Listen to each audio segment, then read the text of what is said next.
go deep and picked off. Intercepted by Ambry Thomas. We'll see a pickup come down the right side possibly. Montana looking, throwing in the end zone.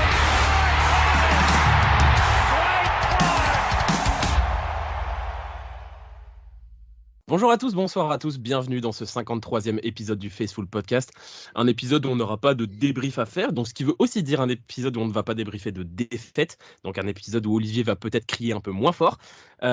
Pour cet épisode de preview surtout des Jaguars, et on va un petit peu jouer, j'ai comme d'habitude Gonzague, Kevin et Olivier, et un invité spécial, Gilles. Salut les gars. Salut la team. Salut. Salut tout le monde. Ouais, vous allez Alors, bien? évidemment, je vais commencer par Gilles. Gilles, pour ceux qui ne te connaissent pas, Gilles, président, fondateur de la page San Francisco 49ers France. Gilles, est-ce que tu peux te présenter, dire un peu ce que tu fais sur la page sur Facebook? Alors, bonjour d'abord, salut à toutes, salut à tous.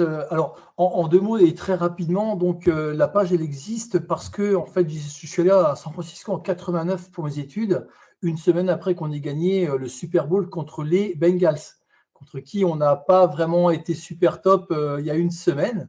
Mais voilà.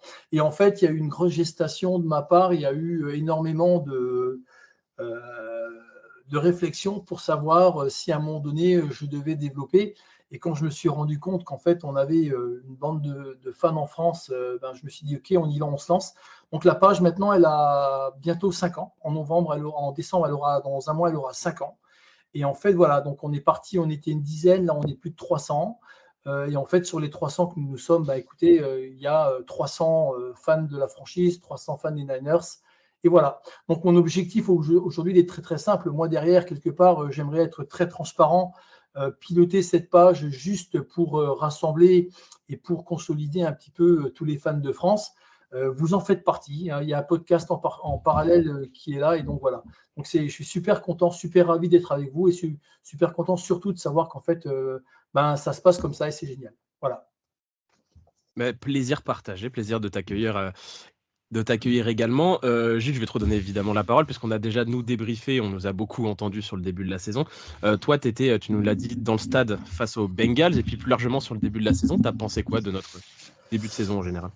Alors, c'est assez mitigé parce que partout où on s'est beaucoup enflammé sur les premiers matchs, en fait, on n'a pas véritablement joué des gros adversaires. Pour être clair, les Steelers, le premier match, clairement, c'était presque attendu par rapport au niveau des deux équipes. Ils n'ont pas vraiment un roster qui tient la route. Nous, on a quand même une équipe plus qu'en formation maintenant, donc on était quand même relativement confiants. Après, on a déroulé une fois de plus contre des équipes qui ont été à notre portée. Le match de Dallas, moi, je le qualifierais comme plutôt une bonne surprise. Clairement, je ne m'attendais clairement pas à ce qu'on leur mette 40 points. Enfin, bon, voilà. Ceci étant, quand on voit ce qu'il y avait en face au moment où on les a joués, c'était limite normal. Voilà. Maintenant, on est en train de rentrer dans le dur. On est en train de se rendre compte que l'euphorie est en train de tomber. On est en train de se rendre compte qu'on est en train de tout doucement se lasser un petit peu de certains systèmes de jeu. On est en train de se rendre compte aussi qu'en face de nous, il y a des gens qui nous ont étudiés, il y a des gens qui nous ont un tout petit peu analysés et que quelque part, on est neutralisé. Donc moi, je dirais que le début de saison, il a été ni bon ni mauvais. Il a été attendu, mais il n'a pas été exceptionnel. Ça, c'est mon avis. Les gars, une réaction là-dessus, vous êtes plutôt d'accord? Je trouve que ça ressemble bien quand même à notre avis en général de ce qu'on avait dit. Ouais, c'est une analyse intéressante en soi. Moi, j'étais un petit peu plus optimiste en tant que tel sur la qualité de notre début de saison.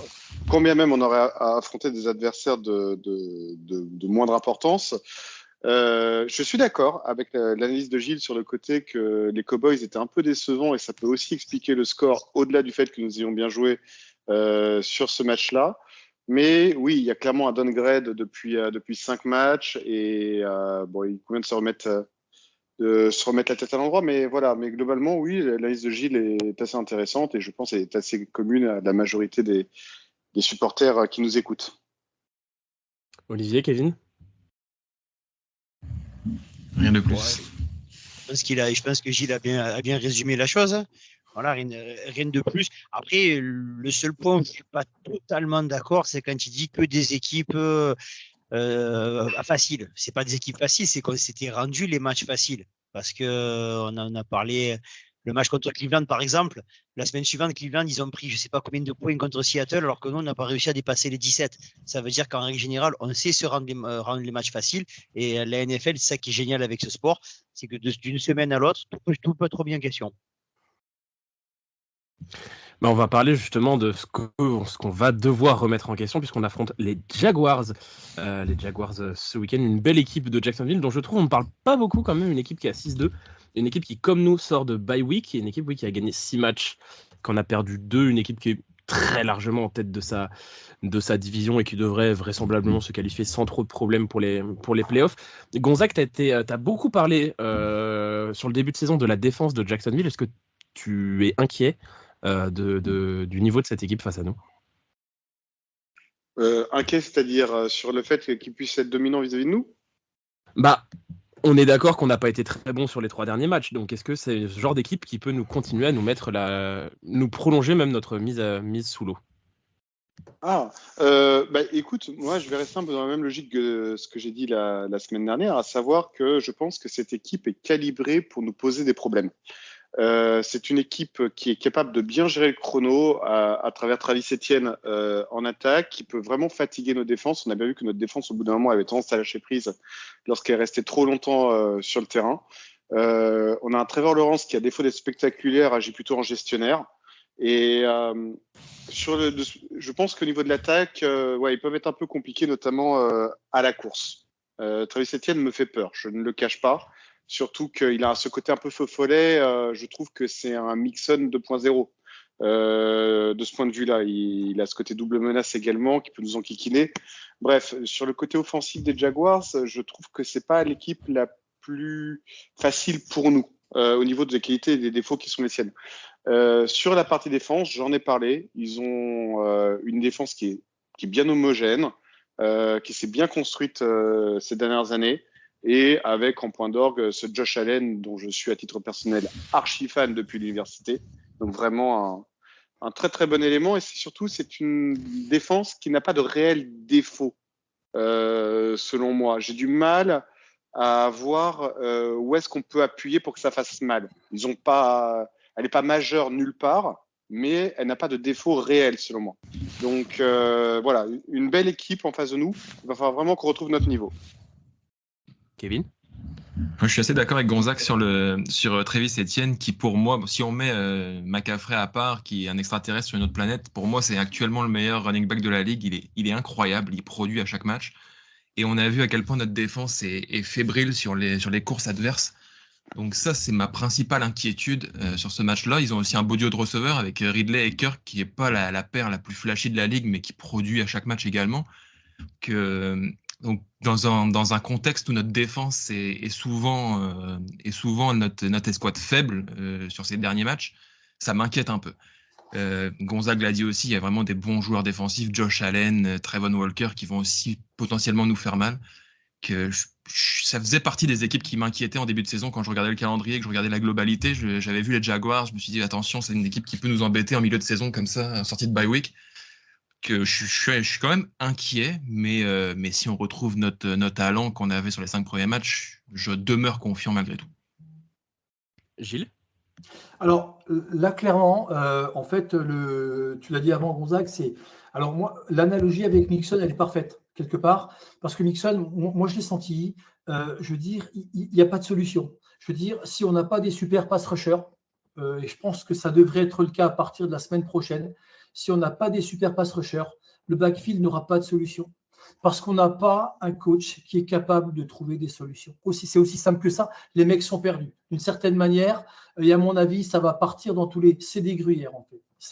On a une défense véritablement gruyère. Donc, si on n'a pas un premier rideau qui va vraiment les tenir, derrière, ça va être très, très compliqué. On a un Fred Warner qui fait ce qu'il peut. Le mec, il sort du terrain, il est épuisé. Il est partout, il n'est pas soutenu. Les corners, vraiment, alors là, par contre, pour le coup, il y a également du draft à faire, Gonzague, hein, puisque tu parlais de draft, etc. Et non, voilà. Donc là aussi, je suis relativement inquiet par rapport à ça. Alors que ça soit à la passe ou à la course, moi je pense que si on n'arrive pas à contenir tout de suite, on ne tiendra pas. C'est aussi simple que ça. Voilà. Olivier? Eh ben voilà, là, je suis calmé après une semaine, donc je vais reprendre un ton beaucoup plus calme et je pense qu'on va les exploser et que ça va régler le problème. Voilà, donc je vois que Gilles il arrive, il aime pas Steve Wilkes. Je vois que Non. Gonzague, il me parle de Travis Etienne, c'est Joe Mixon 2.0. Ben voilà, tout ce qui est parfait, c'est un match pour que Nick Bosa il fasse un gros match. Donc oui, il va faire un gros match. Il m'a sûr nous a écouté, il va faire un gros match. Non, je pense qu'on a les moyens de les éclater. Je vais dire, l'autre, c'est vrai qu'il est Travis Etienne, mais il va se faire. Je pense que Dédé va lui rentrer le dent une fois ou deux, il va le faire couiner, il va aller sur le banc. Ça m'arrangera pas pour ma fantasy, mais ça nous arrangera pour le match. Trevor Lawrence, si tu lui mets la pression, que tu lui tires un peu les cheveux, il va commencer à reculer. Et puis, je rappelle qu'il y a le Predator qui est arrivé. Donc, partant de là, je pense qu'on va leur faire très, très peur en défensivement parlant. Et offensivement, avec le retour de Djibo et j'espère de Trent Williams, ben, dans ces cas-là, on risque pas grand-chose. Faut quand même pas oublier, malgré tous nos énervements, qu'on a joué sans le meilleur left tackle de la ligue pendant quasiment 3 matchs. Donc c'est aussi pour ça que c'est nos 3 défaites. Donc je pense qu'au complet, ils vont faire comme ils vont se retrouver à leur place et nous à la nôtre. C'est-à-dire qu'on va leur marcher dessus. Oui, je suis d'accord avec vous dans l'ensemble, hein, tout ce que vous avez dit tous les 4. Défensivement, va falloir un réveil, on en a tous parlé. On espère qu'il va arriver. Moi, c'est surtout le point offensif qui m'intéresse. Tu en as parlé un petit peu, Olivier, le retour de Trent, il va être très important. Le retour de Djibo, je pense qu'il va être très important également. À noter quand même l'absence d'Aaron Banks au poste de left guard, qui va être remplacé par John Feliciano. Moi, j'ai plutôt confiance quand même en John Feliciano. Je trouve qu'il a été plutôt bon quand il est rentré. Après, ce qui sera au niveau d'Aaron Banks, on verra bien. Mais moi, c'est surtout le côté offensif qui m'intéresse. La défense, j'ai pas de doute. On va en reparler un petit peu, mais Kyle Shanahan a mis un petit coup de collier à Steve Wilkes pour lui dire Steve-O, tu vas aller te foutre sur de la touche au lieu de rester en tribune comme si tu avais été suspendu. Donc, je pense qu'il va y avoir un changement. Les mecs, ils sont énervés parce qu'on a mal parlé d'eux alors qu'ils étaient attendus comme la meilleure défense. Fred Warner, il a pu se reposer. Comme tu l'as dit, Gilles, il est au four et au moulin depuis le début de la saison. Je pense que pour souffler un petit peu, ça lui a fait du bien. Et la défense, j'ai pas peur. Moi, c'est l'attaque que j'attends vraiment au tournant sur ce match. D'ailleurs, je l'ai dit, on pense quoi de Steve Wilkes en sideline? Kevin, tu l'as dit, on en a beaucoup parlé ici dans le podcast pour que ça se passe. Ça y est, content? Bah évidemment content, ça fait 3 semaines qu'on lui tape dessus en disant qu'il serait temps qu'il quitte sa petite cabine au chaud et qu'il vienne coacher les gars sur le terrain.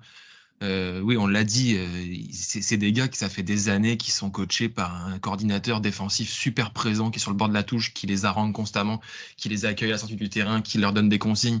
Je revois Oui, Saleh, que ça soit Saleh ou Ryans, ouais. Ouais, et Demeco Ryans encore plus, qui était vraiment omniprésent, Non, qui mais les haranguait constamment, c'est on ça. voyait juste lui. Et puis là, on avait un Steve Wilkes fantomatique dans sa petite cabine. C'est sûr qu'avec une défense qui va moins bien, ça peut entraîner quelques problèmes selon moi. Donc là, je suis vraiment content qu'on le retrouve sur le terrain. Non. Après, est-ce qu'il a la personnalité pour faire ce que du Demeco Ryans ou du Saleh? Je sais pas. Mais au moins, on va lui en donner la possibilité. Je me permets, Kevin, de rebondir sur ce que tu dis parce que tu as totalement raison. D'abord, un vrai management de proximité, c'est pas ce qu'il a fait. On ne se met pas pour connaître Levi's, tu es à 200 mètres de la sideline, donc tu ne fais pas, premièrement. Deuxièmement, tes mecs, quand ils sortent du terrain, il faut être là. Clairement, il faut être là. En plus, quand ça ne va pas bien. Donc voilà, il ne l'a pas fait. Les mecs, ils étaient un peu perdus. Et Wilkes, en fait, il a un pédigré qui, en fait, plaide pas en sa faveur. Il faut être clair là-dessus. Je veux dire, il a rien fait, quoi. Je veux dire, il n'y a pas de fait d'armes, il n'y a rien. Je ne sais même pas pourquoi ils ont été le chercher, ce mec.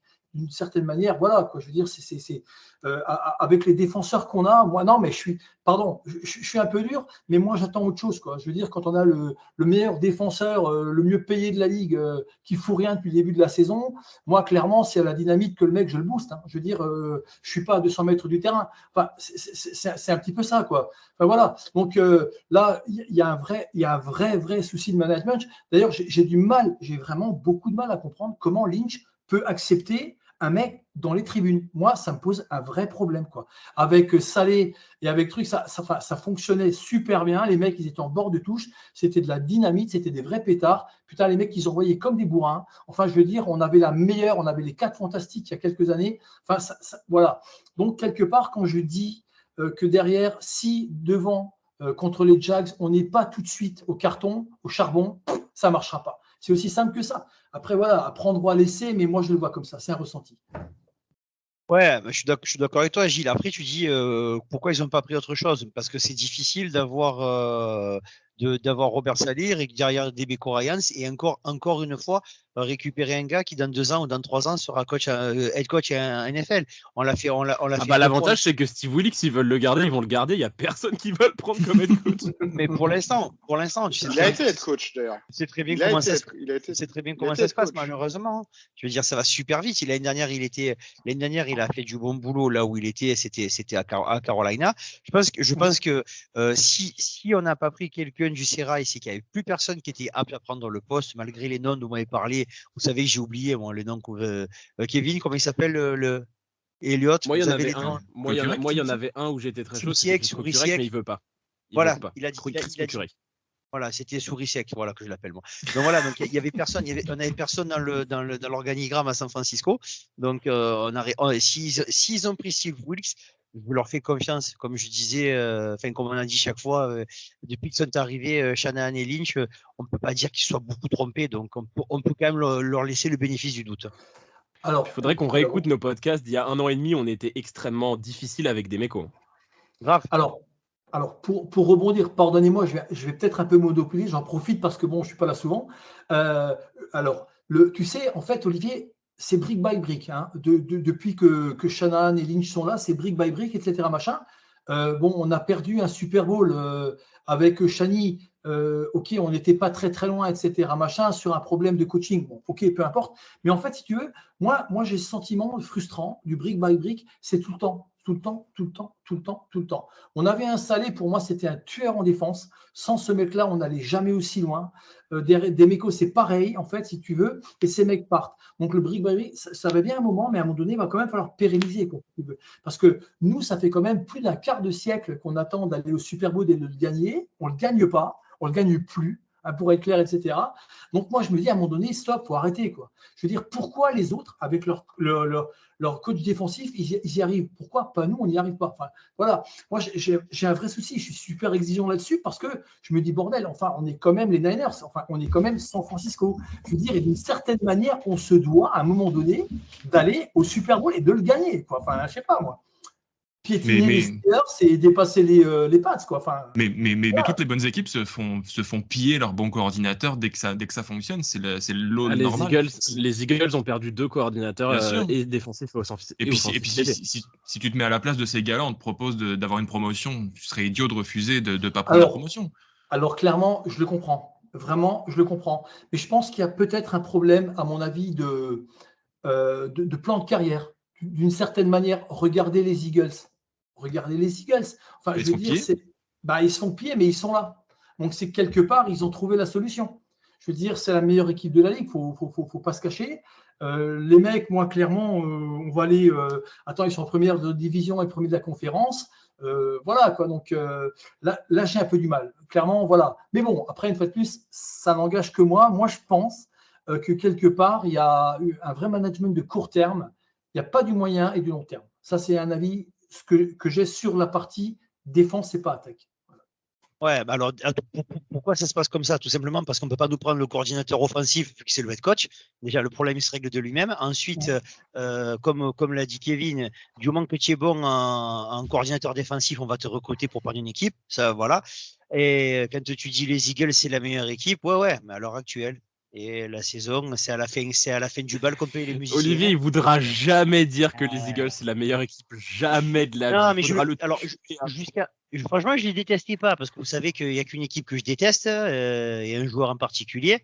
D'ailleurs, dimanche soir, j'ai eu un kiff, les enfants. Je sais pas si vous avez regardé sur Bein. Le mec qui commente, à un moment, il y avait une action. arbitrage fantôme pour les Pats. Le commentateur, je tombe amoureux. Il a dit, pourtant Brady n'est plus là, mais on voit que les vieilles habitudes n'ont pas changé. L'arbitrage toujours pour les Pats.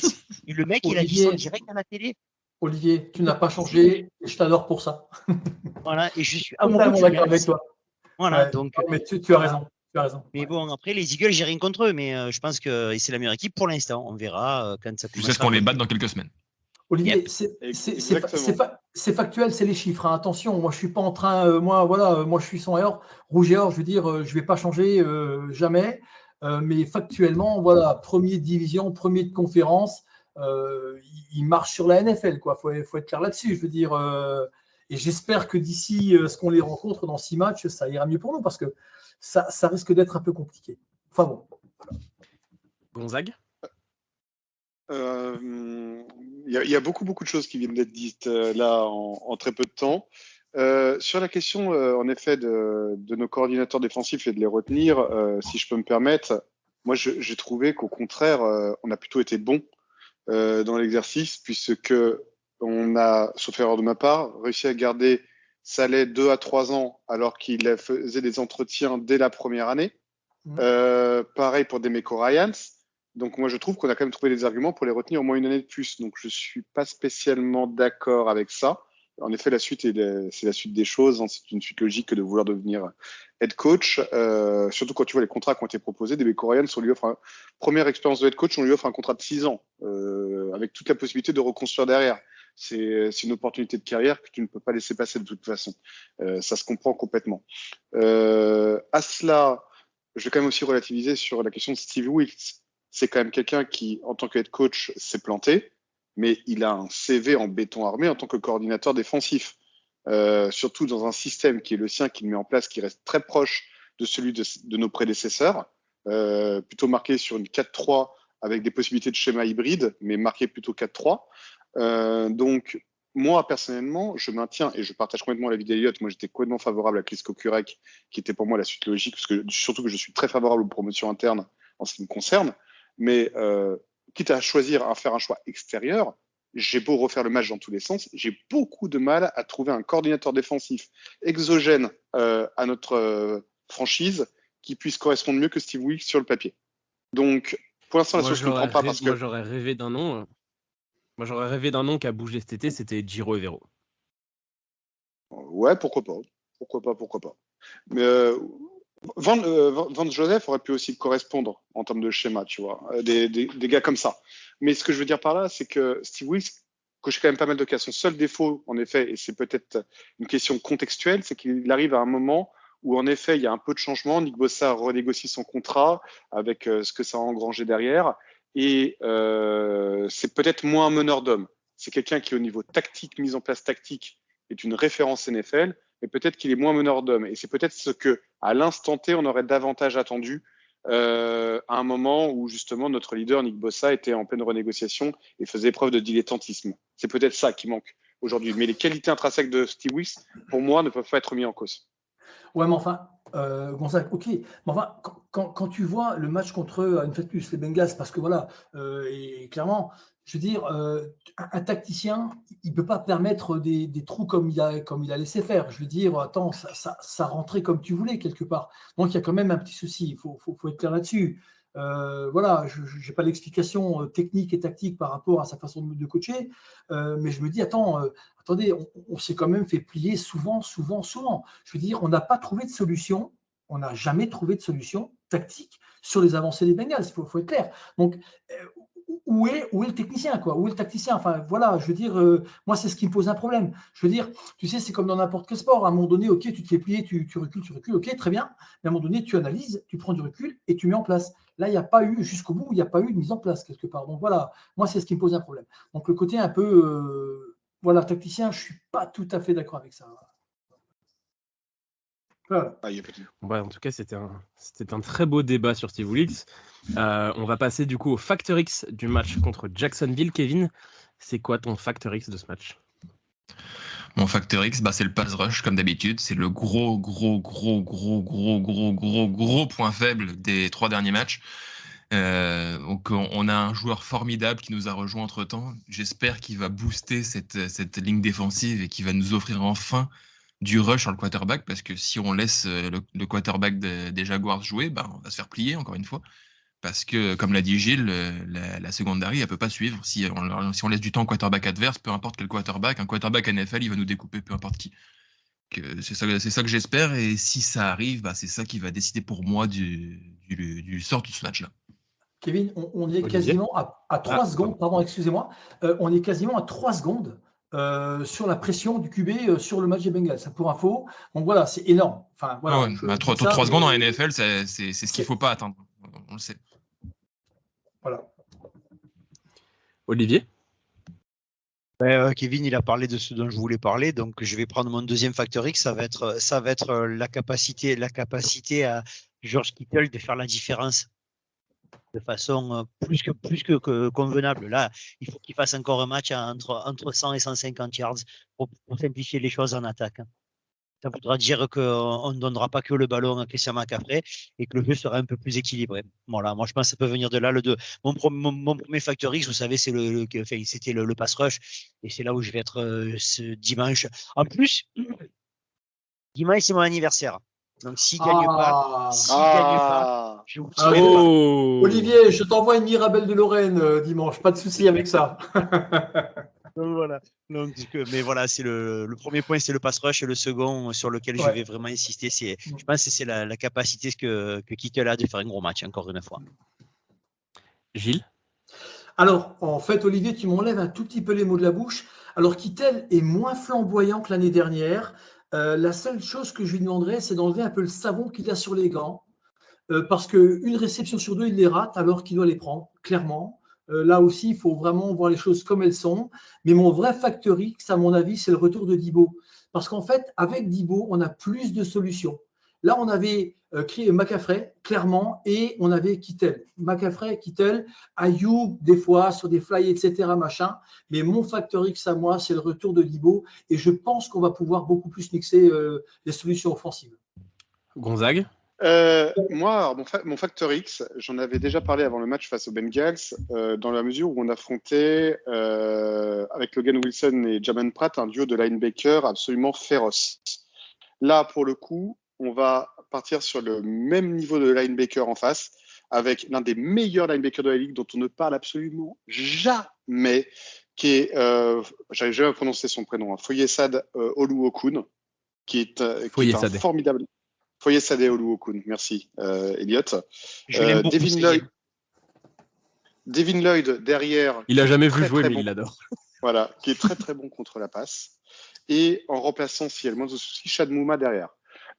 Autant vous dire que pour McCaffrey, ça va être un sacré boulot, et surtout, c'est des linebackers très modernes pour Mouma et pour Lloyd, capables également aussi de défendre la passe. Et on a vu notamment là sur la première interception de Brock Purdy, voilà, que les passes intermédiaires peuvent être aussi bien lues en face, et donc il va falloir vraiment faire gaffe par rapport à ça. Et donc pour moi, mon facteur X, c'est vraiment Christian McCaffrey est toujours lancé, il est à la course de tous les records, mais là, en face, il va avoir clairement du client en deuxième rideau, et encore, il va au premier rideau, il y a en plus Trevon Walker qui rentre beaucoup vers l'intérieur. Donc, c'est de très, très gros clients ce dimanche pour Christian McCaffrey. Au coup de McCaffrey, ça va être un match dans le match absolument sublime. Et ben moi, mon facteur X, on n'en a quasiment pas parlé depuis le début du podcast. Gonzague, tu as cité son nom. Moi, c'est Brock Purdy sur ce match-là. Je n'étais pas du genre à mettre Brock Purdy en facteur X. On a eu le débat avec Olivier la semaine dernière. Contre les Browns, il fait 3 cartons de merde et un bon dernier carton. Les 2 derniers matchs, il fait 3 bons premiers cartons et un mauvais dernier carton. Là, ça y est, Brock, tu t'es reposé, tu es allé planter des patates dans l'Iowa. Là, maintenant, c'est 4 cartons. C'est 4 cartons au complet. Et on y va, et tu nous emmènes vers la victoire, parce que même si notre défense est à bon niveau, même si MC est à bon niveau, même si notre ligne est retrouvée, on a quand même besoin d'un quarterback qui fait le taf, et qui fait le taf pendant 4 cartons. On va passer au pronostic de ce match contre Jacksonville. Kevin, quel est ton prono ? Le score qui m'est venu comme ça d'un seul coup, c'est 24-14 pour San Francisco, donc je vais aller là-dessus. Olivier ? Moi, j'étais parti à peu près sur la même chose, donc je vais mettre encore plus de points, ça sera 27-14. Gilles ? Alors moi, je me suis copieusement viandé contre Dallas. Donc, ça va être très compliqué de vous donner un pronostic. Mais je vois quand même un 21-14 pour nous. Pas plus. Gonzague? Moi, je vois un match beaucoup plus serré par rapport à ce que vous citez. Je mets également aussi une victoire de San Francisco parce que je suis de nature optimiste, mais je mets une victoire 23-20. En overtime, peut-être? Non, Non. tu sais, un petit 20-20 avec le petit field goal de la gagne à 30 secondes de la fin, ça me va très bien. Là où on doit le mettre contre les Browns, c'est ça? Et exactement. Par exemple. Par exemple. C'est exact. Moi, je vais être. Ça y est, moi je pense qu'on va retrouver un peu notre attaque et on va retrouver notre moyenne de début de saison. On va mettre 30 points, on va en prendre 21, 30-21. On serait dans la moyenne là. Ouais. Bon, et ben on va.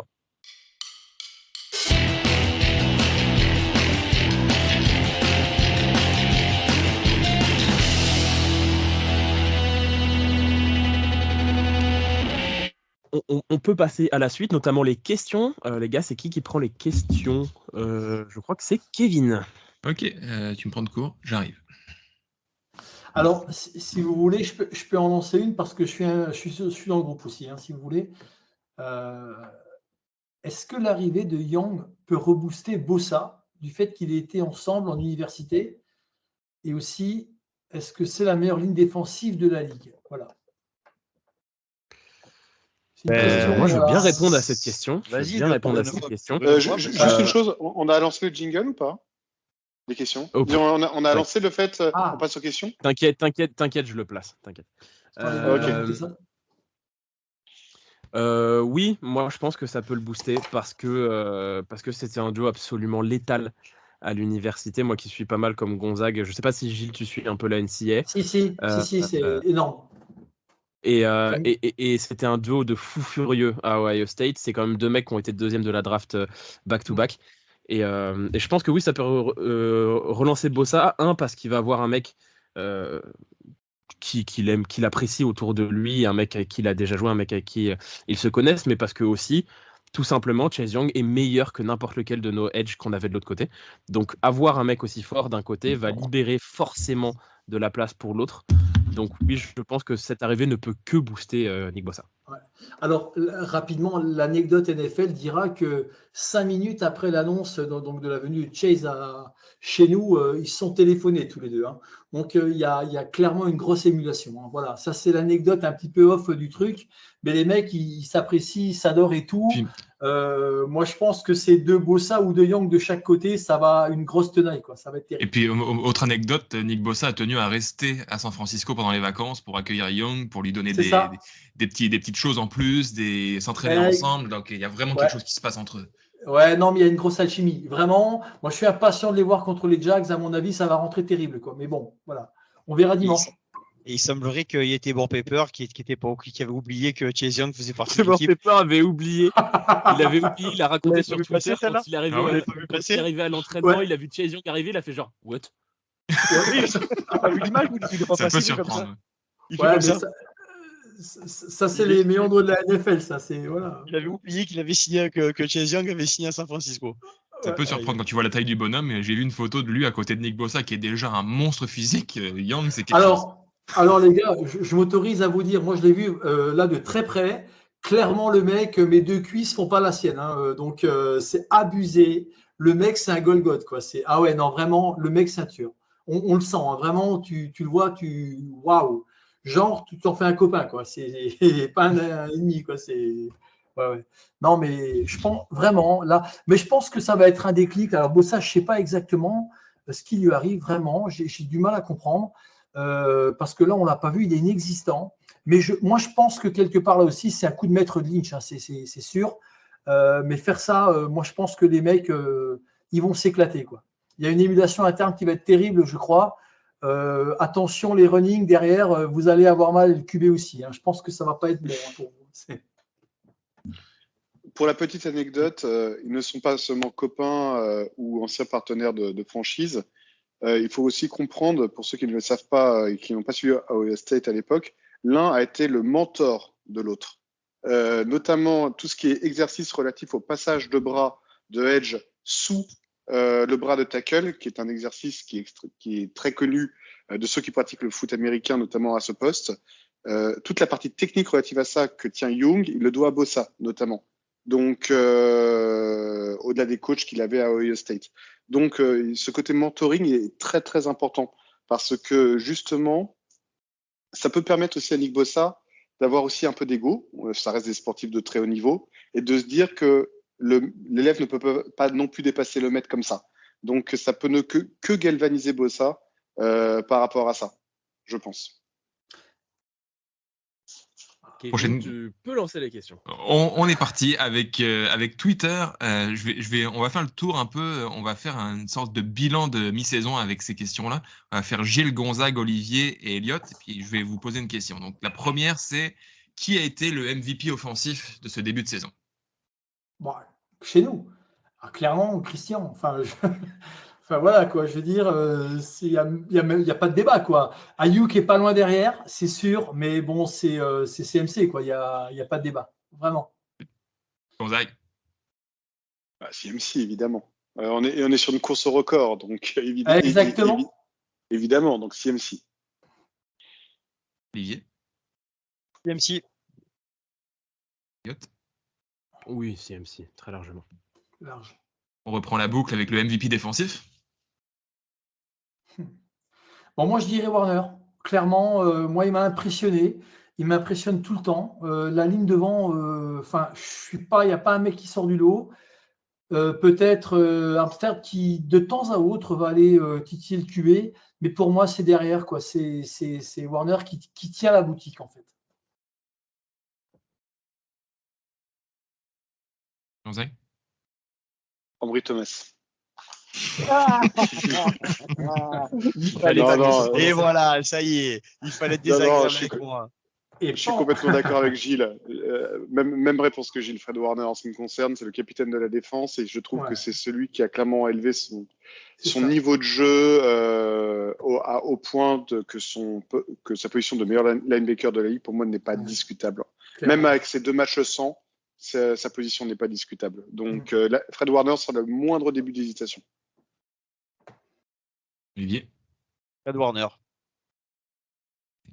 Même Je chose. peux pas être original, pareil, Warner. Il va peut-être y avoir plus de débats sur la prochaine avec la plus grosse déception.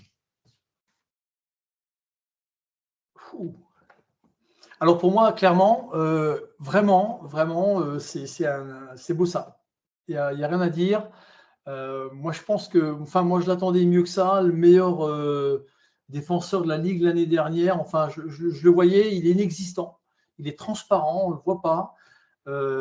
Alors, est-ce que son contrat lui a vraiment monté le bourrichon? J'en sais rien. Mais clairement, moi, on ne le voit pas, Bossa. Donc voilà, quoi. Je m'attendais quand même à autre chose par rapport à son salaire. Voilà. C'est pas original. Pour ma part, j'hésite entre 2 joueurs, donc je suis un peu emmerdé. Est-ce que vous m'autorisez exceptionnellement à parler des 2 pour des raisons complètement différentes? Non, arrête. non, Là, non, c'est bon, non, Gonzague. non. Non, Gonzague, on te laisse des passes droits tout le temps, c'est non. Si ton deuxième ne sort pas après Elliot, tu auras le droit d'y revenir. Si le D'accord. deuxième Eh ben, ne ça me sort va. pas, tu pourras y revenir. Voilà. Ça me va. Alors, moi, je vais parler dans ce cas-là du côté inverse de Bossa, parce que moi, il y a un joueur que j'attendais beaucoup, parce que pour moi, c'était vraiment l'année où il devait prendre son poste, il devait prendre sa position. C'était l'année, pour moi, de l'explosion qui est telle que sa construction était faite. Et finalement, ça a été un énorme coup d'épée dans l'eau, c'est Drake Jackson. Pour moi, c'est une énorme déception parce que à cause de lui, on a dû monter des trades pour aller chercher Randy Gregory et Chase Young. Alors pour Chase Young, c'est évidemment un upgrade, personne ne va en douter. Mais c'est l'année où il aurait dû prendre. C'est un choix de 2e tour.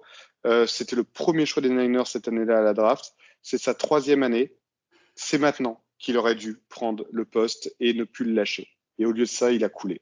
Et je trouve que c'est vraiment dommage. Ça peut paraître bizarre comme choix, mais c'est un joueur pour qui j'attendais beaucoup plus et qu'on ne reverra plus. Il a laissé passer sa chance et c'est bien triste. C'est pas sa 2e année simplement, André Jackson? Si. Ah pardon, 2e. Voilà, mais pour moi, voilà. il devait prendre 2 postes. Je continue, Olivier. Alors, Est-ce que quelqu'un a le moindre doute de qui je vais nommer comme Boza de l'année? J'ai aucune idée de qui t'allais dire, je sais pas pourquoi. Nick Boza, parce que je peux pas dire qu'Ambry Thomas c'est une déception parce qu'il a son niveau. Donc non, Nick Boza, je vais pas recommencer avec ce que je dis depuis 3 semaines et je dis que je serai calme aujourd'hui, donc Nick Boza. Moi, il sera en défense aussi. C'est Talanoa Hufanga. Il n'est pas au niveau. Il n'est pas au niveau cette année. Il n'est pas au niveau. On parle d'un mec qui a été First Team All-Pro l'année dernière et qui rate un nombre de plaquages incalculable cette saison. Il va falloir qu'il se réveille. Parce que j'en attends beaucoup plus de lui. J'en attends beaucoup plus de Bossa aussi, je suis d'accord, mais je trouve que le gap entre le niveau de Bossa l'année dernière et cette année, il est élevé. Mais le gap entre le niveau de Hufanga l'année dernière et Hufanga cette année, il est encore plus grand. Je suis très déçu de ce que fait Hufanga depuis le début de la saison. Il a fait pour moi un seul bon match, c'était contre Cleveland, c'est tout. Alors, Eliel, je ne vais pas aller contre ce que tu dis parce que d'une certaine manière, tu n'as pas tort. Mais quand tu regardes ce qui se passe derrière, c'est encore le meilleur. Hein. C'est cruel. Oui, hein. mais je pense que c'est un peu la même manière qu'Olivier où on en parle et Bossa est peut-être le meilleur sur notre ligne, mais il doit faire plus. Et Hufanga, c'est mon même problème. C'est qu'Hufanga est sûrement le meilleur de notre backfield défensif, mais on attend largement plus de lui. C'est le rapport entre les attentes et la production qui C'est ça. parle. C'est pour ça que je le mets en déception et c'est pas la question du plus mauvais, c'est du plus déçu. Moi, je suis déçu de ce qu'il fait. Après, Bossa, c'est clairement pas le meilleur sur la ligne. Hein. Enfin, c'est un avis, une fois de plus. Voilà, mais bon. Moi, je trouve, mais bon, c'est un avis. On va finir cette question-là. Attends. Est-ce que Gonzague il a eu son deuxième joueur qui a été cité ou pas? Ah oui, effectivement. Non, je vais faire très court. Non, il n'a pas été cité, même si Hufanga était en 3e position chez moi. Non, moi, c'est Charvarius Ward également, que pour moi est une déception. Parce que au-delà du fait qu'il a beaucoup régressé sur les derniers matchs, je ne vois plus du tout en quoi Charvarius Ward est notre cornerback numéro 1 quand on regarde les performances de Lenoir à côté. En fait, pour moi, c'est plus. Parce qu'il est plus du tout numéro évident. 1, parce qu'il n'y a pas de numéro 2. Enfin, le noir, il n'est pas au niveau aujourd'hui, stade début de la saison. Mais moi, pour le coup, je vois pas beaucoup Ward bien meilleur, quoi, en fait. Et je trouve qu'il a régressé, et notamment, il était le meilleur défenseur contre la course au poste de corner. Moi, je le vois rater un nombre de plaquages incalculable cette année. Et à la couverture, je trouve qu'il manque clairement d'agressivité. Il se fait arracher le ballon des mains sur les catchs contestés. Moi, je suis désolé. Moi, Ward ne m'impressionne plus du tout cette année. Voilà. Je voulais le citer également, même si peut-être que Doug Jackson reste quand même mon numéro 1 dans mon esprit. Donc, on va poursuivre, on va terminer même. Quelle a été la plus grosse surprise / révélation? Alors, je ne vais pas parler de surprise et de révélation. Moi, je parlerai de continuité. Moi, j'avais d'énormes inquiétudes et d'interrogations sur le fait que Purdy continue comme l'année dernière. Et en fait, quand on voyait ce qu'il faisait dans les premiers matchs, moi, je l'ai trouvé super bon. Je veux dire, il sortait de sa poche, il était super réactif, il évitait les mecs, il faisait des passes, il était super clean et tout. Donc, moi, j'ai beaucoup aimé. En fait, c'est une confirmation. Voilà, moi, je pense que Purdy a confirmé. Après, évidemment, il rentre dans le dur sur les derniers matchs et tout. Là, il y a des choses qui sont approuvées maintenant. Mais j'ai beaucoup aimé, en fait, sa gestion sur les premiers matchs, quoi. Voilà.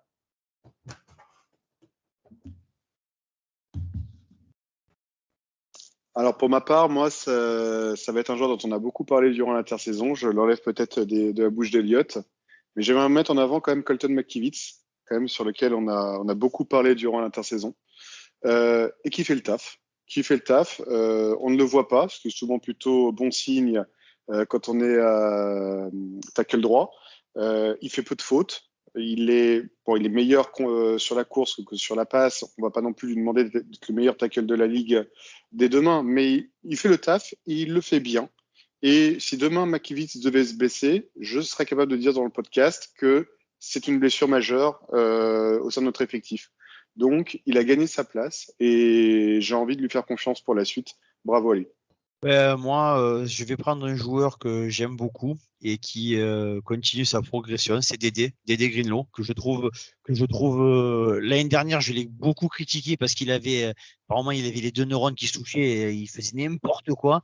Je trouve que depuis le début de saison, on voit la différence quand il est sur le terrain et quand il est pas là, ou quand il joue blessé, parce que quand il est sur le terrain, il apporte toujours son impact et cette violence dont il y a besoin dans le football américain, et tout en faisant en sorte que les fils se touchent rarement. Donc franchement, Dédé, cette année, il est sur une belle phase de progression, je trouve. Et on va être 4 avec 4 noms différents. Ouais, j'avais pensé à McKivitz, Gonzague, je suis d'accord. Moi, il y a un joueur qui m'a beaucoup surpris parce qu'il a eu du temps de jeu alors qu'on s'y attendait pas, c'est Oren Burks. Oren Burks au poste de linebacker, je l'ai trouvé extrêmement bon. Moi, il m'a beaucoup plu. Il n'a pas l'agressivité de Greenlaw, il n'a pas la présence de Warner. Par contre, on s'attendait à rien et il a deliver. Il n'a pas raté de plaquage, il était présent, il était dans l'impact. Et moi, je m'attendais vraiment pas à ça. Je m'attendais vraiment à ce que Dee Winters, notamment, prenne rapidement le poste de numéro 3 en poste de linebacker. En fait, quand tu as un Oren Burks à ce niveau-là devant, Dee Winters va falloir qu'il cravache pour aller chercher la place. Si je peux rajouter un nom, Ronnie Bell, il faut le faire jouer plus parce qu'il est vraiment bon dès qu'il est sur le terrain. Dans ces cas-là, je rajoute Jordan Mason. Parce que, voilà. J'étais sûr. Et dans ces cas-là, en déception. Moi, dans ce cas-là. En déception, je viens de penser à Spencer Burford, il est vraiment nul. Spencer Burford est vraiment pas bon en déception. C'est vrai. Moi, j'aimerais bien rajouter Javon Kinlaw. Parmi, oui, bien Javon Kinlaw. Javon Kinlaw ne joue pas assez quand tu vois Javon Hargrave sur les 2 derniers matchs, selon moi. Continuons avec la question en mode tu préfères de Johan Lassous qu'on a chaque semaine, qui nous dit vous préférez une victoire à l'arraché contre les Jags, genre 15-14 avec des erreurs à tout va et du vilain jeu en défense et attaque, ou une défaite serrée, genre 18-17 avec une grosse défense retrouvée et une attaque propre sans interception et perte de balle? Clairement une défaite. Clairement. Non, il faut que les mecs ils retrouvent leurs fondamentaux, quoi. On les a un peu perdus sur la défense. Moi, je préfère perdre comme ça, en sachant que les mecs ils nous rassurent, parce que derrière, il y a quand même les Eagles et les Ravens qui arrivent. Non, une défaite peut être rassurante. Pour moi, ça serait ça. Moi, ça va peut-être surprendre ma réponse, mais j'aurais plutôt tendance à dire la victoire à l'arraché malgré un match moyen. Pourquoi ? Parce que les victoires parfois un peu à l'arraché, dans des mauvaises conditions, avec beaucoup d'erreurs, paradoxalement, c'est souvent ces victoires-là qui sont capables de galvaniser derrière. En fait, donc je suis déjà sur l'après du match des Jaguars de ce point de vue-là. Et puis, c'est souvent des très très bonnes préparations en vue de matchs de play-off, où on sait souvent que ça se joue, il y a des erreurs des deux côtés, que ça se joue généralement à rien. Or, si on est capable de gagner un match d'un point dans le dur, à l'arraché, ça ne peut être que bénéfique au niveau mental derrière. Donc, si on fait un mauvais match sur la forme, mais qu'on gagne derrière d'un point, ça peut nous galvaniser derrière pour les matchs à suivre encore derrière. Donc voilà, donc moi je serais plutôt sur la gagne. Honnêtement, là je suis sur la gagne parce que j'en ai marre de perdre. Je peux donner la parole à Elliot. Moi je vais être sur la gagne parce qu'il n'y a que ça qui compte. Au bout d'un moment, il faut bien jouer. Si tu peux bien jouer en plus, c'est très bien. Mais là, on a perdu 3 matchs. Va falloir qu'on reprenne le lead de la division parce que les Seahawks, même s'ils ont perdu le week-end dernier, ils continuent à gagner des matchs. Et puis parce que c'est du sport professionnel, c'est des pros. Tu leur poses la question à eux, il n'y a que la victoire qui compte. Donc pour moi, la victoire. Je suis d'accord. En plus, on est à 5-3. 5-4, ça commencera à faire. Je pense qu'on n'aurait qu'une seule défaite sale. J'aurais été d'accord avec Gilles pour reprendre les fondamentaux. Mais là, exact. On en a 3. Je pense qu'on peut plus se permettre de perdre. Pas tant qu'on n'a pas accumulé plus de victoires. Alors, juste pour info, on a encore le lead. Hein, on n'a pas perdu. Pour info. Voilà. Donc, non, mais bien sûr. Mais je pense que justement, reprendre une défaite en plus nous mettrait dans une mauvaise passe niveau comptable. Ok. Clairement, comptablement, oui. On est d'accord. Et puis, il nous reste la question de Gonzague. Est-ce que tu veux la poser ou je la fais aussi ? Non, pose-la. Moi, je ne sais pas lire, tu sais. La question c'est ça. Donc, je vais vous citer... Tu vas le dire sans le bégayer. Hein. Ouais, je vais vous citer 10 propositions de Gonzague et vous allez me choisir la plus malaisante, en fait. Donc, en 1, l'expression du visage de Steve Wilkes après avoir encaissé une course de 20 yards de Mixon. 2, voir Loïc Dubois supporter les Raiders. 3, voir Gonzague parler draft sans que cela soit lors d'un dîner du mercredi soir chez des amis. 4, voir Kevin Renaudet balancer sa télé de rage après un plaquage raté de Nick Bosa et ce, sans prise de Prozac au préalable. 5, voir Elliott Salmon avoir une bonne connexion Wi-Fi dans sa chambre. 6, voir Olivier Chénaud habillé. 7, voir Johan Lassous proposer un blanc manger coco sur le foot US. 8, voir Kaepernick réussir à compléter une passe. 9, rencontrer un supporter des Titans une fois dans sa vie. 10, voir les Seahawks nous battre. À vous. Je hais les Raiders. Je hais les Raiders. Point. Donc c'est encore perdu. Il s'est passé trop de choses là dans ta question. Il se passe beaucoup trop de choses. Je suis complètement perdu. Non, mais j'ai relu les questions à Gonzague 10 fois, une fois par question. Non, je les ai vus se faire plier pour le dernier Battle of the Bay à San Francisco. Je continue à les haïr. Voilà, c'est aussi simple que ça. Point. Alors, Gonzague, si tu cites Kaepernick, t'es viré du podcast, je te le dis. Non, et ben justement, je ne comptais pas citer Kaepernick, non. J'hésite entre la réponse 1 avec l'inexpression totale de Steve Wilkes après avoir encaissé un big play. Moi, ça, franchement, tu le vois, il enchaîne. En fait, tu te rends compte, tu t'aurais pu avoir la même image avant l'action, ça aurait été pareil. Il est complètement impassible, c'est assez étonnant. C'est marrant, alors que je viens de le défendre comme quelques minutes avant. Mais je dirais que non, je pense que le moment le plus malaisant dans une vie, c'est se retrouver nez à nez avec un supporter des Titans francophone. Je me dis, mais qu'est-ce qui fait qu'un matin tu te réveilles et que tu supportes les Titans, quoi. En fait, à part un voyage à Nashville où le mec il est fan de country, je sais pas qu'est-ce qui fait qu'à un moment il y a rien qui va, quoi. Cette franchise est insipide depuis des années. Le maillot est moche, le logo est moche. Il y a rien qui va. Il y a rien qui va. Il fallait qu'il le fasse un jour. Il fallait qu'il fasse un jour un podcast. Il raconte ce que nous on subit depuis 2 ans. L'entendre fouiner sur les Titans. Voilà, donc je sais On pas s'était fait la réflexion quand j'étais à Bruxelles avec. On s'était fait la réflexion quand j'étais à Bruxelles avec Loïc. Vraiment, qui est fan des Titans? D'où? Pourquoi? Ah ouais, Quelqu'un qui a le sens des contradictions. C'est ça, ouais, je pense. Tu sais, il veut supporter l'équipe que personne ne supporte, en fait. Tu vois, c'est ça, exactement. Parce qu'il y a une époque, quand il y a eu McNair, quand ils avaient Eddie George, voilà, ils ont eu une belle période. Ils perdent un Super Bowl.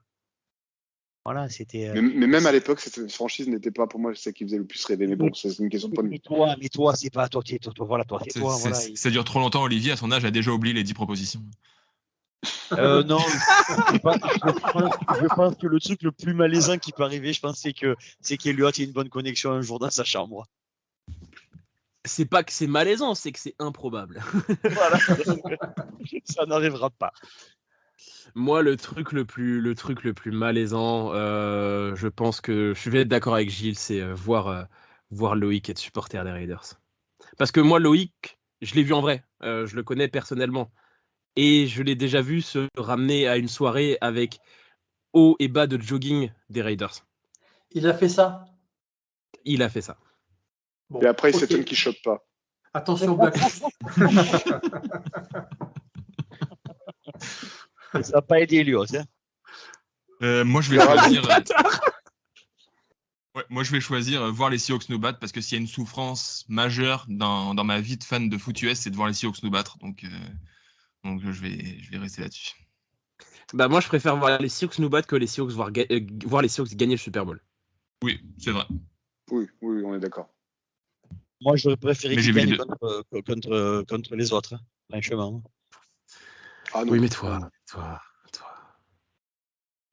oui, on sait. Et Eliott, je te rends la parole. Eh ben, on va faire un petit jeu. Olivier, tu veux commencer ou je commence? Ah non, moi j'ai rien préparé. Ah ok, on va faire un petit jeu. On m'a dit Eliott va préparer son jeu. Exactement, c'est un jeu où on va faire dans un certain ordre. J'ai une liste définie de 16 joueurs. Waouh. 16 joueurs des 49ers. J'ai fait le tirage au sort avant l'émission. L'ordre, ce sera Gonzague, Kevin, Gilles, Olivier. Chacun votre tour. Le hasard, c'est toujours sûrement le dernier. C'est toujours pareil. Chacun votre tour, vous allez me dire un joueur qui doit correspondre à cette description. Un joueur, évidemment, des 49ers. Il y en a 16. Je vous demande, messieurs, de me citer les 16 joueurs, un chacun. D'ailleurs, oui, je précise. Vous avez le droit à 2 erreurs chacun. À la 3e, éliminé. Sachant que quand vous faites une erreur, imaginons Kevin dit une erreur. Kevin, tu continues jusqu'à ce que tu es bon. Tu peux faire 2 de suite ratés. Ok. Putain, j'ai pas cette révisé, liste. les gars. Non, mais je t'explique un truc. Je ne révise jamais. Ouais, mais toi, t'es un puits de science. Attends, moi, je suis un débutant. Je pense que dans cette liste de 16, il y en a que vous n'aurez pas. Je vous préviens tout de suite. Si vous me les sortez, c'est très fort. Je vous demande les 16 joueurs qui, sous le maillot des 49ers, ont obtenu au moins un vote pour le titre de MVP. sous le maillot des 49ers. Ah ben, et moi, je passe en 4e. J'ai vraiment un chien d'équipe, je te le dis. Non, mais on va 4, s'il y en a, ça arrivera à toi. Sache que j'ai fait le tirage au sort, vraiment, j'ai mis aucun ordre Ouais. spécifique. C'est qui le premier? C'est Bon. Kevin. Non, c'est Gonzague, pardon. C'est Qui Gonzague, le pardon. premier? Ça m'aurait étonné. Un vote pour le MVP. Eh ben, tu sais quoi? Un vote et tu dis Tant- un seul nom. Eh ben, tu sais quoi? Tant pis si j'ai faux, parce que pour moi, s'il n'y a jamais eu de vote pour le MVP, c'est le plus gros scandale de l'histoire de l'humanité, parce que c'est mon bébé, c'est mon chouchou, c'est mon genre fétiche. Patrick Willis. Oh C'est non. C'est non. Putain, Gonzague. C'est non. Mince. C'est non. Commence par un nom. Une erreur pour Gonzague. Gonzague, c'est encore à toi, du M'en coup. fous. Il va redire pas Qui a donc eu au moins un vote pour le MVP dans sa carrière. Dans sa carrière. Ronnie Lott. Ronnie Lott, c'est oui en 81. Kevin. Steve Young. Steve Young, bien sûr. Steve Young, il en a eu en 92, 93, 94 et 97. Il a gagné en 92 et 94. Gilles.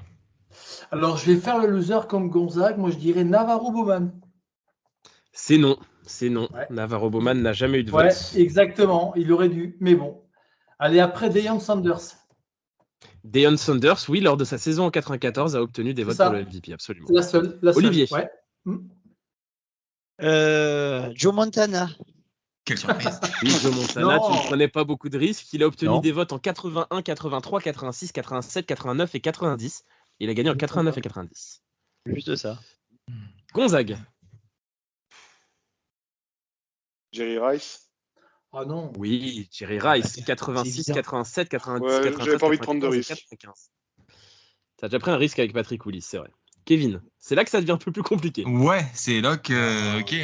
Ça va. Un numéro 7 des 49ers, vas-y. Ouais, bah j'y ai pensé, mais je suis pas sûr qu'il en ait eu, justement. Ouais, ça va. Bah, sois joueur. Allez, Sois Capernic. joueur un peu. C'est non. Ah, j'en m'en doutais. Qui aurait pu en avoir?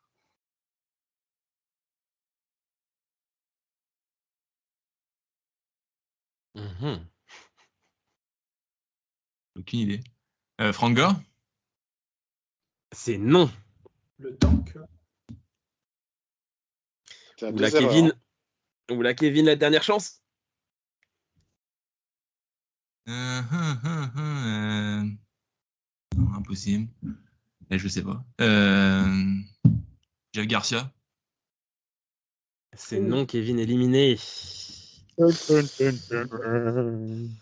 Olivier, c'est à toi. Tu n'as Non, ça aucun vient à point Gilles, pour ça l'instant. vient à Gilles, ça vient à Gilles, ça C'est vient à un Gilles. Gilles, pardon. Pardon. Je dois. Je suis un peu. Allez, je vais oser Staley. C'est non, Joe Staley, non. Ouais. Tackle, malheureusement, tackle. Ouais, non, mais ces mecs-là, en général, c'est des mecs de l'ombre. Donc, Mais c'est Mike- injuste, hein, je suis d'accord avec toi. ouais, merci, Gonzague. C'est vrai que c'est injuste, quoi. Allez, je vais me faire éliminer parce que je suis dans le même truc. McIntyre. C'est Oh, non. McIntyre? Ouais. Non. C'est aussi un mec de ligne, en fait. Il est éliminé du Non. coup? Éliminé. Il reste que Gonzague et Olivier. Ouais. Salut. Roger Craig. Clac, clac. Roger Craig, c'est oui, en 85 Ah ben. et en 88. L'année où Gonzague. il est mis là.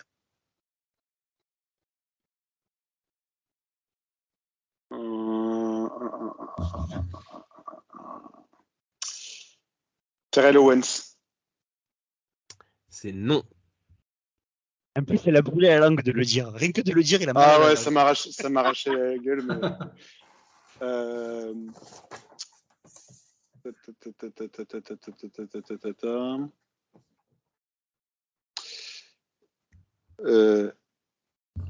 Clark. Dwight. C'est non. Clark. Gonzague Ah. éliminé. Victoire d'Olivier. Waouh. Victoire d'Olivier. Tu Attends, c'était bien d'être en 4. Ah, il confirme. Attends. Confirme. Il faut que je confirme. Confirme. Ah oui, Vas-y. une question pré-96, c'était pour Olivier. J'hésitais entre Clark et Kittle, mais non, j'assume J'allais- Clark. J'allais- Non, Kittel. Olivier George confirme. George C'est Kittle. non. Non, c'est non, Kittel. Ouais, franchement, ouais, c'est trop. Tiens, vas-y, ouais, continue Olivier pour voir si tu aurais été un gagnant derrière. Donc Kittle, c'est non, et donc vas-y. Deux autres pour voir. Encore pour- deux pour chances. s'amuser. Je suis en train de réfléchir. De tous les cas, t'as Merton gagné, Hanks. donc. Tu m'as dit Merton Hanks. qui jouait. C'est non. Ah, alors. On était loin des 17. Il a dit qu'il y en avait 16. 16. Il y en a 16. Ah, il était long. Il Hein. te reste une chance, Olivier.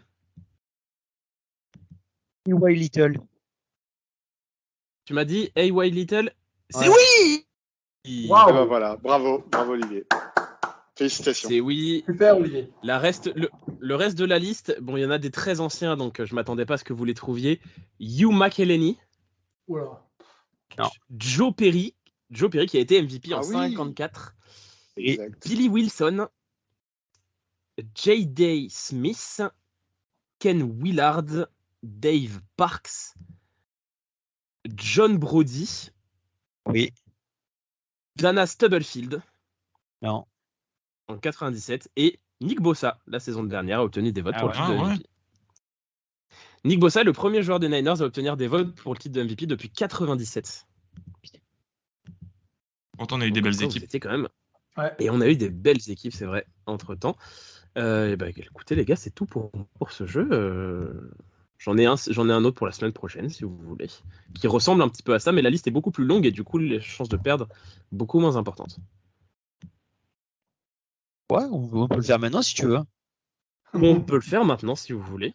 On peut le Et vous faire en pensez maintenant, quoi, si les vous gars voulez. Allez, let's go. Alors, juste, parce que je récupère cette liste, attendez que juste... Hop. Juste 2 secondes, hein, je ferai un cut mal là, mais il faut que je Bien la sûr, règle bien parce sûr. qu'il y a des noms, il y a des doublons. On est à combien de temps d'émission là? Parce que j'ai Oui, j'ai non, l'impression qu'on on fait une 1h15. bonne émission quand même. 1h15. Il y a une heure, là. Ouais, Ouais, une d'enregistrement. 1h15, là. Moi, je vois. moyen, Ouais, ça, c'est l'appel. marqué 1h22. Ouais, c'est le temps Mais ça, c'est la d'appel, durée mais d'appel, pas la durée d'enregistrement. L'enregistrement, moi j'ai Ouais, la 1h02 durée d'appel, pile maintenant. À 1h21? Ouais. Ouais, ça va, c'est pas mal. Ah, parce qu'il ne faut pas qu'on soit trop long non plus si on monte samedi soir. Allez, on Oui. termine cette année jeu et on conclut derrière. Yes. Parce que si on est trop long, ils n'auront pas le temps d'écouter avant le match. On joue à quelle heure d'ailleurs face aux Jags? 19h. 19h. Ouais, Ouais, tu vois, donc raison de plus. Côté Est, donc 19h, ouais. C'est ça. D'ailleurs, je commenterai le match sur la chaîne Foot US de A à Z. Ah bon? Oh, nice. Bah, tu le placeras à la fin de l'émission, ça. Ouais. Comment le match? C'est-à-dire que live? Bah ouais. J'en sais pas plus que toi sur comment ça fonctionne à part ça, mais le gars m'a contacté aujourd'hui. Donc, Mais c'est jour qui Crise t'a de contacté? jalousie. non. C'est. Non, c'est un fan des Jags. Ouais, c'est ça. Moi, jalousie? Pierrot Clemson FR. Oui, bah ça, c'est la même équipe. Chez les mecs de Clemson, c'est le truc c'est que les gars de Clemson. Ils font le truc le samedi, je crois, sur Clemson et après le lendemain sur la NFL. Ok, bon. On va tester Bon, ça. alors, est-ce qu'on reprend non, il y le a pas même de ordre ou pas? Il n'y a pas de jalousie, Gonzague. Tu poses vraiment la question, moi. Mais il est vexé. Ah Mon non, petit mais- Marseillais. Ça y est, il est reparti. le petit. Alors là, je sais Alors ce là, qu'il- il y a toujours un moment où il faut qu'il me chauffe. Parce qu'il faut que je m'énerve. Voilà. Bah, c'est pour ça, c'est pour tenir en haleine. S'il veut les t'énerver, il a juste à mettre un fond d'écran de Nick Bossa et puis c'est parti. Énorme. victoires. C'est exactement. Alors là, Nick messieurs, Bosa la liste et est Tom beaucoup plus Brady longue. qui font un puisque- doigt. Alors, pour ce deuxième jeu, messieurs, la liste est beaucoup plus longue puisque c'est une liste de 50 noms. Une liste de 50 noms. On est toujours sur les awards. Je vous demande, les joueurs des 49ers, qui ont obtenu au moins un vote pour n'importe quel autre award que MVP, c'est-à-dire joueur offensif, joueur défensif, coach de l'année, rookie offensif, rookie défensif ou comeback player of the year. Donc là, il y a de la possibilité à foison. Et du coup, on reprend dans le même ordre. Gonzague, c'est à toi. Un joueur qui a obtenu déjà un award à San Francisco. Joueur ou coach, visiblement, de ce que tu as dit. Joueur, alors ça peut être joueur offensif de l'année, joueur défensif de l'année, rookie offensif de l'année, rookie défensif de l'année, coach de l'année ou comeback player of the year. Au moins un vote, pas besoin de gagner. Patrick Willis, j'assume, c'est mon joueur. Patrick Willis, c'est oui, il a été rookie offensif de l'année rookie défensif de l'année en 2007. Il a obtenu des votes aussi pour Deepoy. Kevin. Moi, je vais y aller avec mon coach préféré de tous les temps, Monsieur Jim Harbaugh. Ah il me l'enlève. Monsieur Jim Harbaugh a été coach de l'année en 2011. Ouais. Gilles. je vais rester, je suis un peu frustré. Merci Kevin. Je vais rester Désolé. sur les coachs. Allez, je vais dire Singletary, mais je sais que c'est pas bon. Donc, mais ça fait rien. Je reste sur les coachs. C'était quoi déjà son prénom à Singletary? Mike. Ouais. C'est non. Mais, ouais, j'en étais à peu près sûr. Frank Gore, pour le coup. Frank Gore, c'est non. Ah Aïe, ouais. salut. Non. Frank Gore n'a Éton- jamais obtenu de Étonnant. vote pour le Offensive Player of the Year. Très Le étonnant, temps. je suis d'accord avec vous, mais quand j'ai Étonnant. mais jamais. Bon, bah voilà. Eh ben, il te reste une chance. Il Gilles. te reste une Non, voix, il te reste une chance, c'est Ah, la il en reste troisième. une. Oui. Alors, allez, je vais me trucider Navarro Bowman. C'est oui, Navarro Bowman a obtenu des voix. Ok, très bien. Olivier. Bill Walsh. Bill Walsh, bien sûr. Bill Walsh, bien sûr. Gonzague. Celui-là, je vais te dire longtemps, je pense. Kevin a bien cité à Colin Kaepernick, Alex Smith, comeback of the year. Alex Smith, bien sûr, comeback player of the year 2011. Il n'a pas Il gagné, a fait mais il ça. avait été nommé. Il avait été nommé. Excellent. Kevin. Je suis en train de réfléchir en même temps. Bah, Nick Bosa. Ah ouais, bien sûr, Nick Bosa, évidemment. Évidemment, Nick Bosa. D-Roy et D-Boy. Gilles. Alors, les coachs, je persiste et je signe Seifert. Tu m'as dit, pardon? Seifert. George George Seifert. Seifert, bien sûr, nommé Ouais. à 5 reprises, jamais gagnant, Quand mais même. nommé. Ouais. Olivier. Young. Steve Young, bien sûr. Bien sûr, Steve Young, évidemment. Gonzague.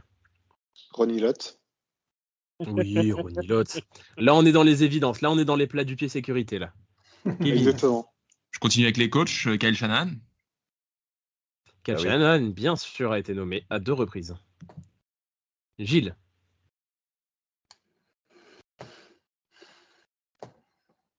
Staley. Joe Staley. Ouais. C'est non. Joe Staley n'a jamais été nommé. Salut. Gilles est éliminé. Et ben voilà. Ah, t'as le droit qu'à 2 erreurs sur ce jeu-là? Il est dans les 3. C'est voir, il a fait les 3. 3. Ah, d'accord, pardon. Eh ben, c'est à Olivier. Ça va être difficile là. Et, Dion les gars, Sanders. Oui, Deion Sanders, évidemment. Ça devient difficile. Vous avez vraiment fait 11 noms sur 50, là. T'inquiète, ça va, j'ai encore de la marge, je pense. Gonzague. Jerry Rice. Évidemment, Jerry Rice. C'était difficile. Kevin. Ah oui, trop dur. Est-ce qu'il doit avoir eu le award sous le maillot des 49ers? En tout cas, des votes sous le maillot des 49ers? Qui ça? Bah, le joueur. Est-ce que les joueurs doivent l'avoir Ah oui, eu il faut que ça soit au moment où ils Quand étaient c'était pour les 49ers? Ok. sous le maillot de San Francisco, absolument. Ok. Christian McCaffrey? Oui, Christian McCaffrey, bien sûr. Il a été nommé l'année dernière pour joueur offensif Comeback player. et pour Bien. comeback player. Et Ouais. voilà, les deux. Là, ça vient à moi, là, du coup. Oui, petit exemple par exemple de ce que tu dis, Kevin. Chase Young n'est pas dans la liste alors qu'il a été rookie défensif de l'année. Je pensais à Moss, par exemple, qui est venu chez nous en fin de carrière et puis qui a été Randy, nommé. ouais. Il a fait une saison. Randy Moss non plus, non. Ouais, Randy Moss, Randy non. Moss, ouais. Olivier, Terrell Owens. ça te fait du mal de le dire. Hein. Ah non, pas moi. Non, toi, ça Moi, va j'ai un maillot de Thio. Ah, toi, ça te va bien? Bah, c'est con parce que tu viens de perdre un point. Il n'est pas jamais été nommé nulle part. Ah ouais. Offensive player de l'année non plus? Ah, enfin des choses logiques. Non, rien du tout. Ah ouais. Alors, Roger Craig. Oui, Roger Craig, bien sûr. Gonzague? Ah, j'ai envie de prendre des risques, histoire un petit peu de mettre du sel là-dedans. Pour le titre de rookie de l'année, j'ai envie de tenter Chris Borland. Absolument, Chris Borland, absolument, bien joué. Magnifique. Bien joué, oui, Chris Borland, magnifique. Kevin? Je prends un petit risque aussi, je vais essayer Vernon Davis. Ah ouais, bien là. C'est non, Vernon Davis. Mais Non. non, ah, j'y aurais cru pourtant. Ça, c'est Ouais. injuste. Bah, on va rester sur les tight ends et puis on va aller avec George Kittle. C'est non, George Kittle, jamais nommé. Ben non, parce que quand il était rookie, il jouait peu et comme c'est un tight end, Offensive Player of the Year, ils Ouais, en mais ont j'aurais rien à foutre. pensé que joueur offensif de l'année, il a fait des belles saisons quand même. Ouais, mais mais attention. malheureusement, c'est comme les linemen, les tight ends, ça compte pas pour Ouais, les votes de la NFL. Kevin, tu n'as plus le droit à l'erreur. Non, c'est ça. C'est pour ça que je suis en train de chercher un peu plus profondément. Qui c'est qui aurait pu avoir ça? Navarro Bowman a été nommé. Oui, Bien sûr, ouais, c'était le premier nom de Gilles. Ok. On n'a pas la liste, on n'a pas les noms par contre. Si on fait Ouais, un doublon, on- tu nous le dis par contre, Elliot, parce que là. Ah oui, non, bien sûr, vous perdez on pas de points commence sur à un se doublon. perdre. Vous perdez pas de points sur un doublon. Roger Craig. Je l'ai dit. Doublon. Ouais, déjà cité. Eh ben. Bon, c'est compliqué. Non. Il en reste beaucoup. Bon, je sais qu'il en reste beaucoup. Je préfère juste préciser un truc. Tous les mecs que je vous ai dit des années 50 des MVP ne sont pas dans la liste puisqu'il n'y avait pas d'autres trophées que MVP à l'époque. Ok. Je crois que le premier autre trophée que MVP, c'était milieu des années 60. On va essayer DeForest Buckner.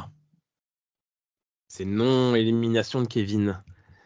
Élimination de Kevin. C'est vrai qu'aujourd'hui, avec notre Rookie notre défensif feuille de l'année, il n'a pas été. Il n'a pas eu de voix pour le rookie défensif de l'année? Non. Bah, c'est Colin à Olivier, du coup. Colin Kaepernick. Je l'ai Non, essayé déjà. pas de Colin Kaepernick. Tu l'as essayé déjà? Moi, je l'avais essayé au tout début, je pense. Ah bah du coup, donc c'est un doublon, donc non. Non, tu l'avais pas essayé sur l'MVP? Non, je crois, non, Bon. tu l'avais essayé peut-être. sur l'autre jeu. Ah ouais, c'est non, ça. sur l'autre C'est jeu. Exact. C'est sur l'autre jeu, je pense. Sur l'autre jeu. Donc malheureusement, il compte, Olivier. Olivier, Réfléchis. plus qu'une chance.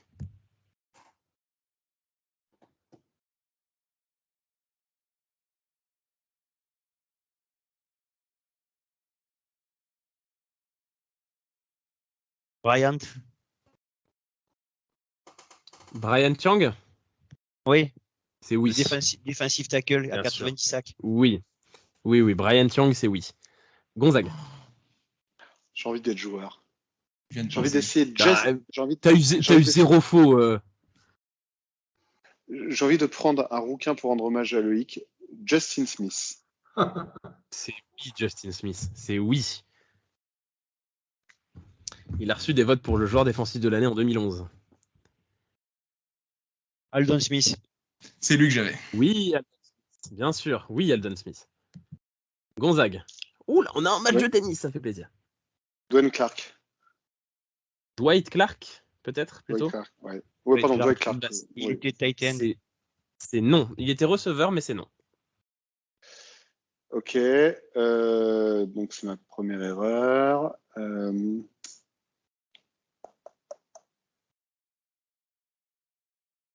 J'ai envie de prendre un risque énorme. Mais Allez, complètement lance-toi. Nate Clements. Tu m'as dit Nate Clements? Pour sa première année à San Francisco. Avant son méga contrat où il nous a braqué. Ok. Alors plus le droit à l'erreur.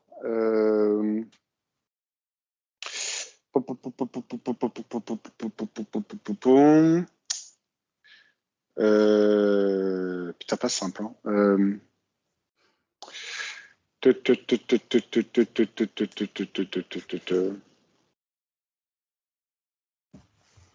Bah, Nick Bossa. Déjà, J'ai déjà dit, c'est un doublon. Ah merde.